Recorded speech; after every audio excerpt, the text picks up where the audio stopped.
परमहंस शिरोमणि श्री सुखदेव जी कह रहे हैं, धैर्य के साथ घर से निकलकर तीर्थ या भगवत धामों का आश्रय ले और वहां एकांत में भगवान का नाम जप या प्रणव गुरु प्रदत्त आ उ मा मन ही मन खूब जप करे। जैसे गोकर्ण जी ने अपने पिता को उपदेश किया, छोड़ो चलो भजन में। बड़ा कठिन है, बड़ा कठिन है, बातें बनाना अलग है, बहुत कठिन है। जब कोई भगवत प्राप्ति की चाह करना किसी भी संयोग से प्रारंभ करता है तो लड़का बच्चा और पत्नी और परिवार इतना प्यारा लगना लगता है कि पूछो मत। मतलब कैसे तुम्हें बताएं, तुम मोह में हो इसलिए नहीं जानते हो, थोड़ा हटो वैराग्य की तरफ तब पता। भगवत मार्ग कोई खिलवाड़ नहीं है। अगर थोड़ी भी आशा है तो वही पहुंच जाओगे, थोड़ी भी आशा, इसीलिए आशा का कनेक्शन ही काट दिया जाता है। बड़ा धैर्य रखकर घर से निकले किसी धाम या तीर्थ। अगर अपना कल्याण करना, पूरा जीवन गृहस्थी में व्यतीत कर दिया तो अंतिम बनाओ, किसी धाम या तीर्थ का आश्रय लेकर भगवान का निरंतर नाम जप करते हुए या प्रणव का जप करते हुए बुद्धि को सब जगह से हटा ले, कोई हमारा नहीं। जैसे तितिक्षु ब्राह्मण की कथा 11 स्कंद में आएगी श्रीमद् भागवत में। जब उसका सब धन नष्ट हो गया, परिवार वाले छोड़ दिए, शरीर बुढ़ापा, तब उसने निश्चय किया अब जितनी आयु बची भगवान को देंगे। तो इतना महापुरुष हो गया कि भगवान उसके चरित्र का गायन किए 11 स्कंद में। इंद्रियों को सब जगह से हटा ले, बुद्धि को हटा ले, किसके बल से? नाम जप के बल से। और विचार करे कि जैसे हमने पहले बहुत शरीर छोड़े, ऐसे अब इस शरीर छोड़ने का समय आ रहा है। मुझे बिल्कुल विचलित नहीं होना, मेरा कोई नहीं, भगवान के सिवा। अब वो भगवान के चिंतन में डूबे और भगवान का ध्यान करे। भगवान के ध्यान करते करते जब वो भगवान में तन्मय हो जाता है, वो आनंद से युक्त हुआ, सोई तमोगुण, रजोगुण, सतोगुण तीनों क्षीण हो गए और वो भगवान के परम पद को प्राप्त हो जाता। पर बड़ा कठिन है, जीवन में अभ्यास नहीं किया तो ये नहीं कर पाओगे, बिल्कुल नहीं कर पाओगे। परीक्षित जी ने पूछा कि आपने जिस धारणा की बात बताई, धारणा से ही तो ध्यान होता है। जो आपने कहा कि बहुत जल्दी परम पद प्राप्त हो जाता है, तो उसका स्वरूप क्या है? श्री सुखदेव जी ने कहा, बहुत ध्यान देने योग्य बात, परीक्षित ये धारणा वही कर सकता है जो आसन जीत चुका है। ले आसन जीत चुका है, 3 घंटे बिना किसी भी तरह के हिले डुले सिद्धासन या पद्मासन में बिल्कुल मूर्तिवत, उसे कहते हैं आसन विजयी। 3 घंटे सिद्धासन, पद्मासन, इन्हीं को आसनों में गणना की गई है। ये सुखासन तो जनसाधारण लोगों का आसन है। शांत एकदम, नाम या मंत्र, बिल्कुल हिलना डुलना नहीं, बिल्कुल हिलना डुलना नहीं। गुरु कृपा से इनका सबका अभ्यास पूर्ण हुआ, बहुत आनंद। थोड़ी देर तो भीषण कष्ट होता है, फिर शून्याकार स्थिति होती, शून्य एकदम शरीर शांत, बस लक्ष्य में स्थिति है। पहले आसन विजयी, फिर श्वास विजयी। ये जो है श्वास ऐसे पाउडर या आटा ऐसे रख दिया जाए और उसमें धक्का ना लगे तो उसको कहा जाता है प्राणों का संयमन कर चुका है। फिर आसक्ति विजयी, न शरीर में आसक्ति न परिवार में आसक्ति। फिर इंद्रिय विजयी, तब बुद्धि के द्वारा वो धारणा बनती भगवान के ध्यान की। आसन, श्वास, आसक्ति, इंद्रिय, मन, बुद्धि, सब पर विजय प्राप्त किए, तब भगवान के रूप का ध्यान। इसीलिए कहते हैं नाम जप करो, भगवान के आश्रित रहो, भगवत प्राप्ति हो जाएगी। हमारी बात को पकड़ लो, नाम जप करो, भगवान के आश्रित रहो। आश्रित, भरोसा दृढ़ भगवान का और नाम जप, सब ठीक हो जाएगा, सब ठीक हो जाएगा, सब ठीक हो जाएगा। ये बात पकड़ लो। ये कार्य रूप संपूर्ण विश्व जो कुछ भी था, है, होगा, ये सब का सब ये माया है नहीं, भगवान है इसमें। ये विराट भगवान का स्वरूप है। जल, अग्नि, वायु, आकाश, अहंकार, महातत्व और प्रकृति, ये 7 आवरणों से घिरा हुआ भगवान का ब्रह्मांड शरीर है, विराट रूप। ये धारणा की जाती, भगवान के सिवा कुछ नहीं, सब भगवान है। तत्वज्ञ पुरुष धारणा के लिए वर्णन करते हैं, कैसे भगवान है सब कुछ। बोले जो भगवान का विराट रूप है, तलवे में पाताल लोक, तलवे से पाताल प्रकट हुआ, उनकी एड़ियां और पंजे रसातल लोक, गुल्फ एड़ी के ऊपर की जो जगह है उससे महातल, ये नीचे है पृथ्वी के, और पैर के पिंडे तलातल। विश्वमूर्ति भगवान के दोनों घुटने सुतल लोग, जांघें वितल, 2 जांघें इसलिए वितल और अतल, पेंडु भूतल, और उनके नाभि रूप, ये जो भूतल है ये पेंडु, नाभि रूप आकाश, नाभि से आकाश, छाती से स्वर्गलोक, गले से महरलोक, मुख से जनलोक, ललाट में तपोलोक, शास्त्र सिर वाले भगवान के मस्तक पर ब्रह्मलोक विराजमान। विराट भगवान इतने बड़े हैं, उन्हीं से सारे लोग घिरे हुए।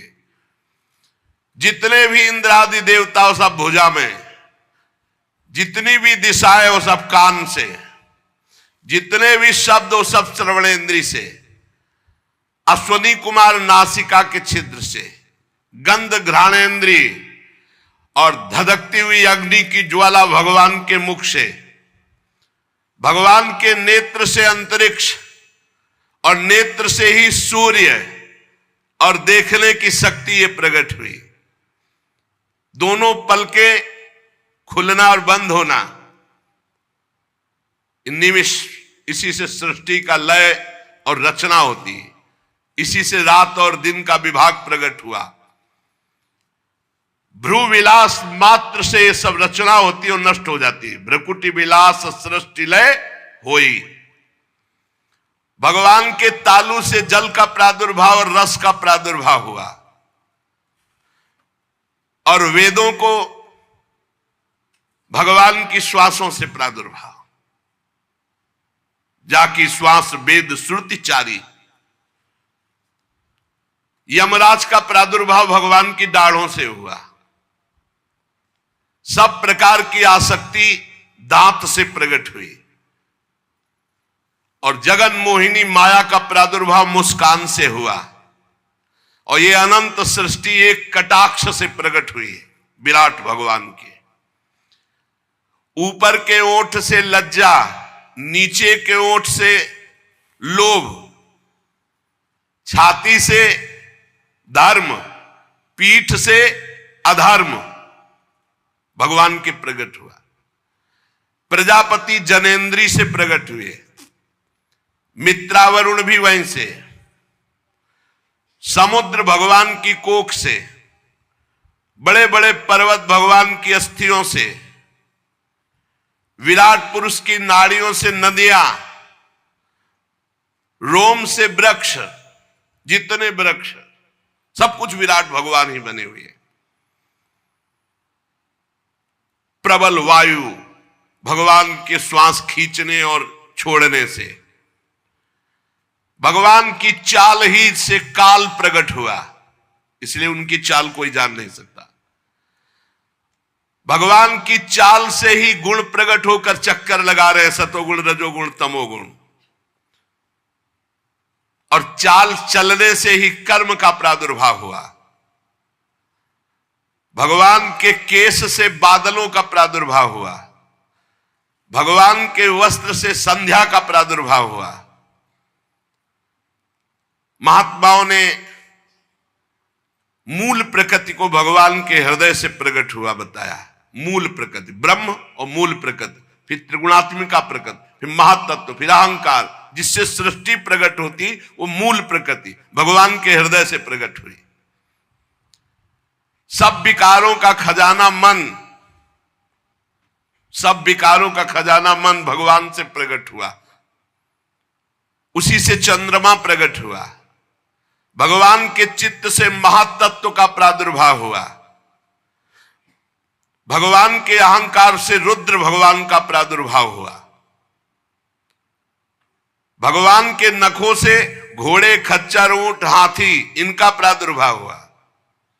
वन में रहने वाले मृग, पशु, जितने भी पक्षी, जितने भी, ये सब कटि प्रदेश से प्रकट हुए।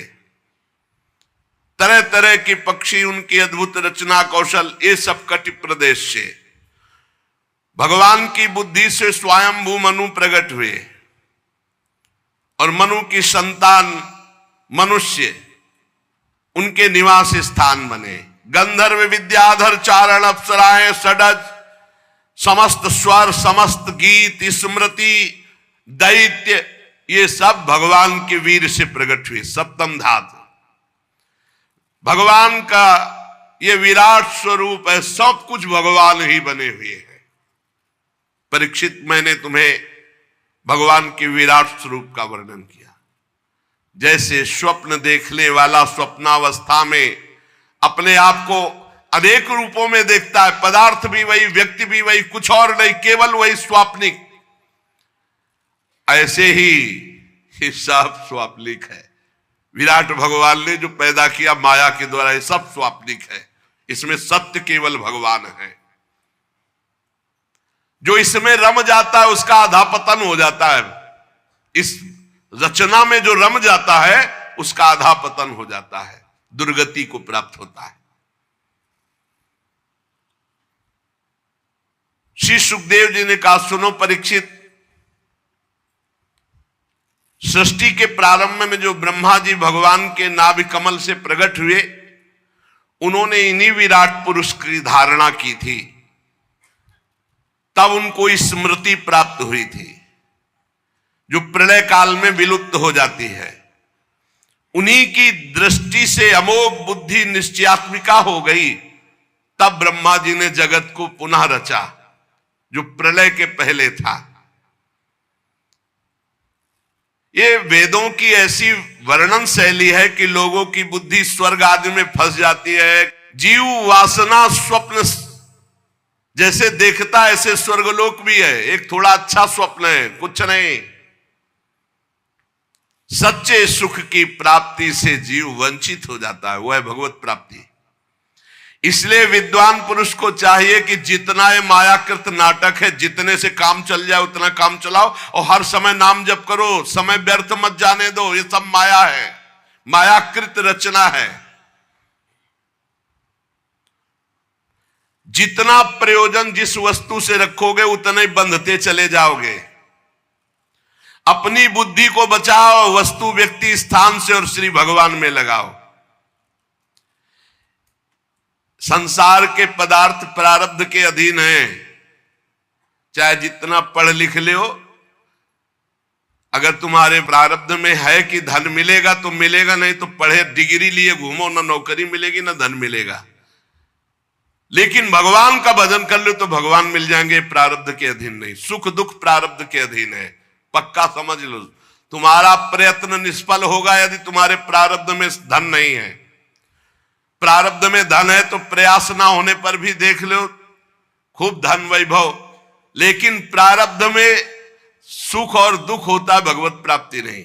इसलिए ऐसा भजन करो कि प्रारब्ध को नष्ट कर दो, सुख और दुख से परे परमानंद में निमग्न हो जाओ। ये मनुष्य शरीर इसलिए मिला है। परीक्षित, जब जमीन में सोने से काम चल सकता है तो पलंग के लिए क्यों प्रयास करें?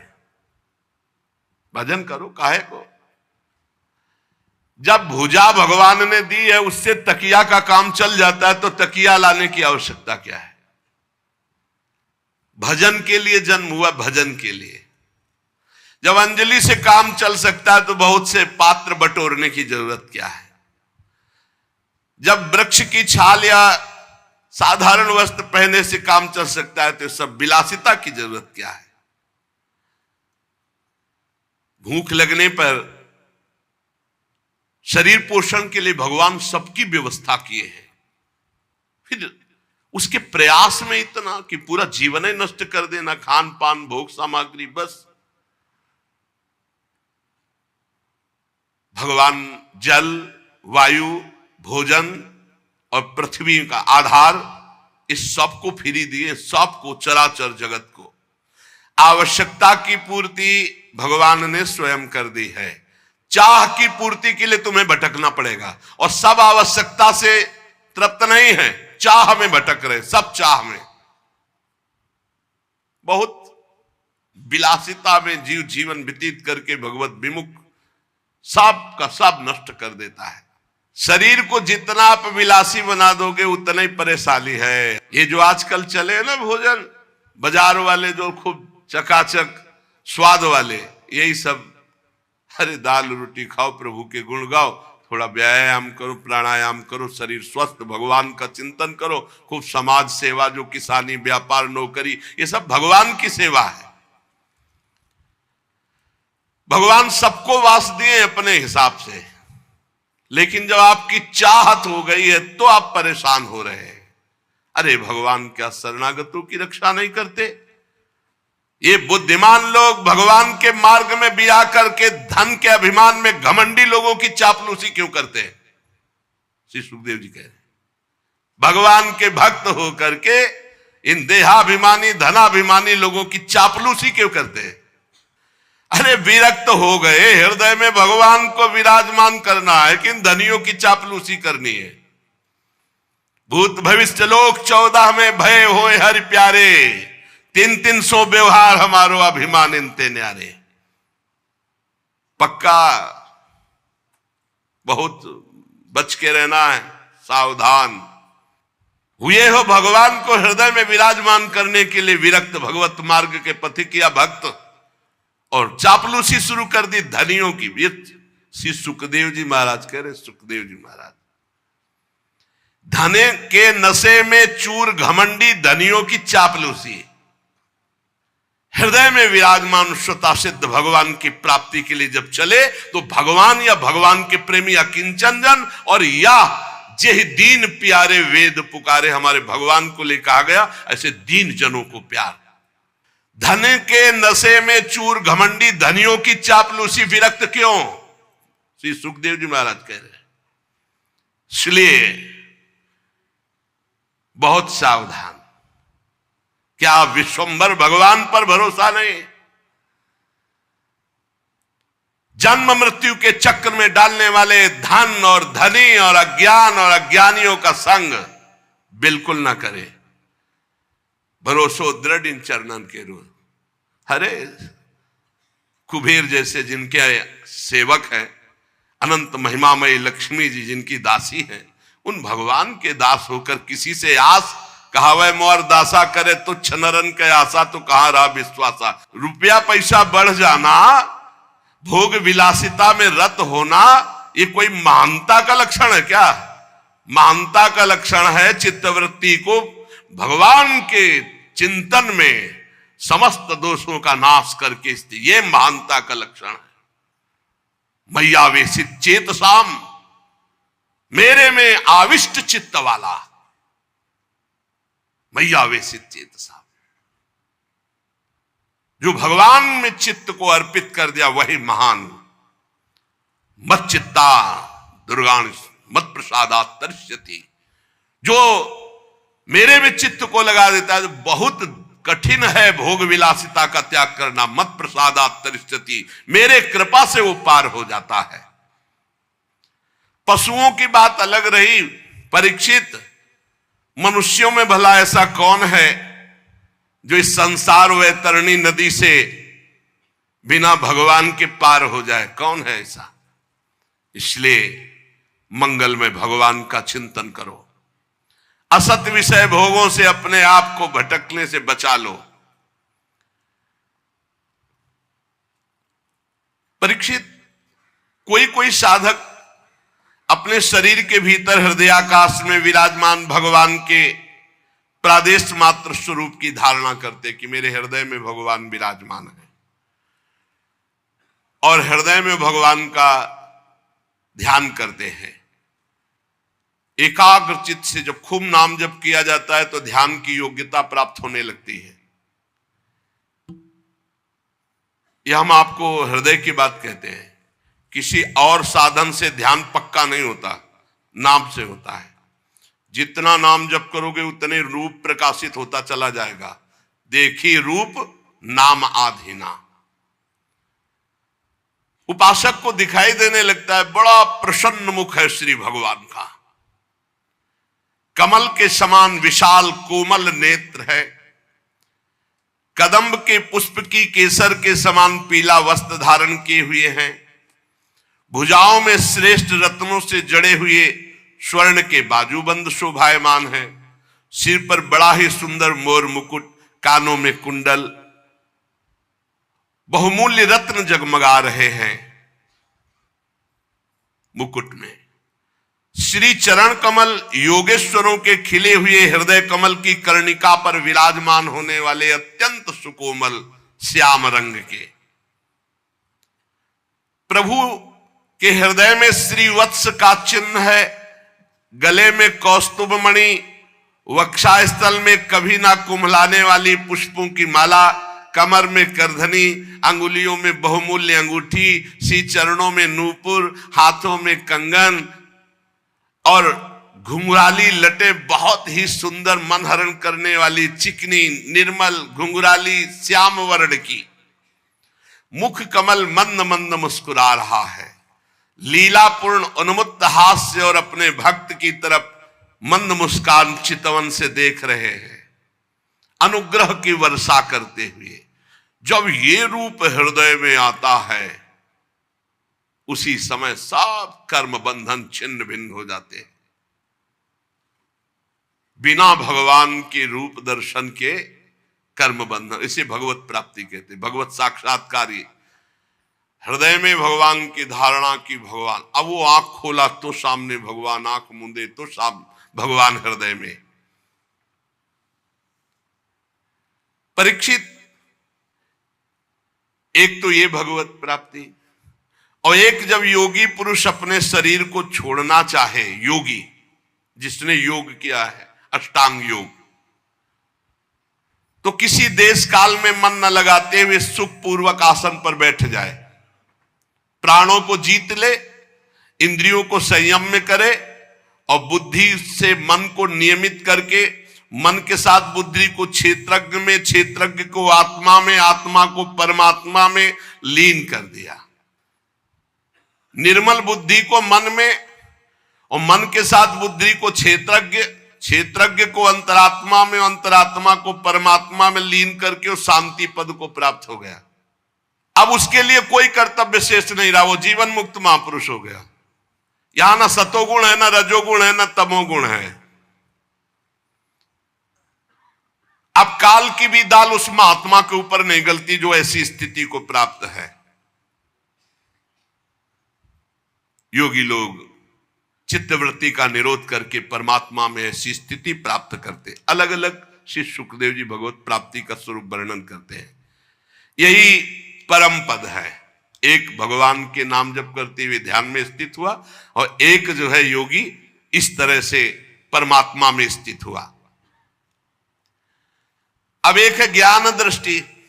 ज्ञान दृष्टि बल से जिसकी सब चित्त वासना नष्ट हो चुकी है, वो ब्रह्मनिष्ठ अपने को परमात्मा स्वरूप देखता है। वो जब शरीर त्याग करता है तो कैसे, एड़ी से अपनी गुदा को दबाकर, गुदा बिना